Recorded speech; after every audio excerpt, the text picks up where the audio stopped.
ഞാൻ MG university Kottayam school of computer സയൻസിലെ research സ്കോളറാണ്. ഞാൻ അവിടെ PhD ചെയ്തുകൊണ്ടിരിക്കുകയാണ്. അപ്പോൾ ഈ PhDയുടെ വർക്കിന്റെ ഭാഗമായിട്ട് എനിക്ക് കേരള സ്റ്റാർട്ടപ്പ് മിഷനിൽ നിന്ന് ഒരു റിസർച്ച് ഫണ്ട് സാങ്ഷൻ ആവുകയും ബെസ്റ്റ് റിസർച്ച് ഇന്നോവേറ്റീവ് പ്രാക്ടീസ് എന്ന് പറഞ്ഞിട്ട് ഒരു അവാർഡൊക്കെ കിട്ടി. അപ്പം അതിനോടനുബന്ധിച്ച് ഞാനൊരു ഇന്ത്യൻ പേറ്റന്റിന് അപേക്ഷ കൊടുത്തിട്ടുണ്ടായിരുന്നു. ഇത് അപേക്ഷ സമർപ്പിക്കുമ്പം എനിക്കറിയില്ല, as per the Indian patent rule computer programs are not patentable എന്ന്. ഞാൻ അറിയാണ്ട് ഇതിനകത്ത് വന്ന് പെട്ടുപോയ ആളാണ്. ലൈക്ക് പേറ്റന്റ് എന്താണെന്നോ സോഫ്റ്റ്വെയർ ഫീൽഡിൽ അല്ലെങ്കിൽ കമ്പ്യൂട്ടർ പ്രോഗ്രാംസിന് പേറ്റന്റ് ഒരിക്കലും കിട്ടില്ല, അത് ഭയങ്കര ബുദ്ധിമുട്ടുള്ള കാര്യമാണെന്ന് എനിക്കറിയില്ല.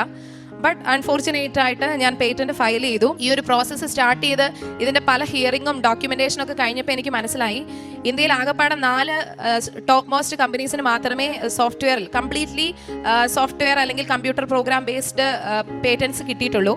അത് മൈക്രോസോഫ്റ്റ്, ബ്ലാക്ക്ബെറി പോലുള്ള ബിഗ് ഷോട്ട് കമ്പനീസ് മാത്രമാണ്. ഇത് നേരത്തെ അറിഞ്ഞായിരുന്നെങ്കിൽ ഒരിക്കലും ഞാൻ ഈ സംഭവം സ്റ്റാർട്ട് ചെയ്യത്തേയില്ല. അപ്പോൾ എൻ്റെ ഭൗതികമായ കാര്യങ്ങൾ ഞാൻ എഴുതിയ കൂട്ടത്തിൽ ഞാൻ എൻ്റെ പേറ്റന്റിൻ്റെ എല്ലാം സമർപ്പിച്ച് ഞാൻ മാതാവിൻ്റെ അടുത്ത് അപേക്ഷ വെച്ചു. അങ്ങനെ ഇതിൻ്റെ ഓരോ പ്രോസസ്സിലൂടെ കടന്നു പോകുമ്പോഴും ഞാൻ ഉടമ്പടി തൈലം എടുത്തു, ഉപ്പ് ഉപയോഗിച്ചു. അപ്പോൾ ഓരോ ഹിയറിംഗ് കഴിയുമ്പോഴും പേറ്റന്റ് ഓഫീസിൽ നിന്ന് കൺട്രോളർ എൻ്റെ അടുത്ത് പറയുന്നുണ്ട്, how this is possible Mintu. June 17 രാവിലെ ഞാൻ കൃപാസനത്തിൽ വന്നു. ഞാൻ വന്ന് മാതാവിൻ്റെ അടുത്ത് പറഞ്ഞു, എൻ്റെ ഫോർമുലയൊക്കെ ഫെയിൽ ആയിട്ടോ, ഇനി നിന്റെ ഫോർമുല മാത്രമേ വർക്കൗട്ട് ആവുള്ളൂ. അപ്പം ഇനി ഞാൻ വരുന്നത് ഇനി ഇവിടെ സാക്ഷ്യം പറയാനായിരിക്കണം എന്ന് ഞാൻ മാതാവിൻ്റെ അടുത്ത് പറഞ്ഞു. ജൂലൈ 15 എനിക്ക് ഇന്ത്യൻ പേറ്റന്റ് ഓഫീസിൽ നിന്ന് government of India patent sanction ആയി എന്ന് പറഞ്ഞിട്ട് എനിക്ക് സർട്ടിഫിക്കറ്റ് കിട്ടി.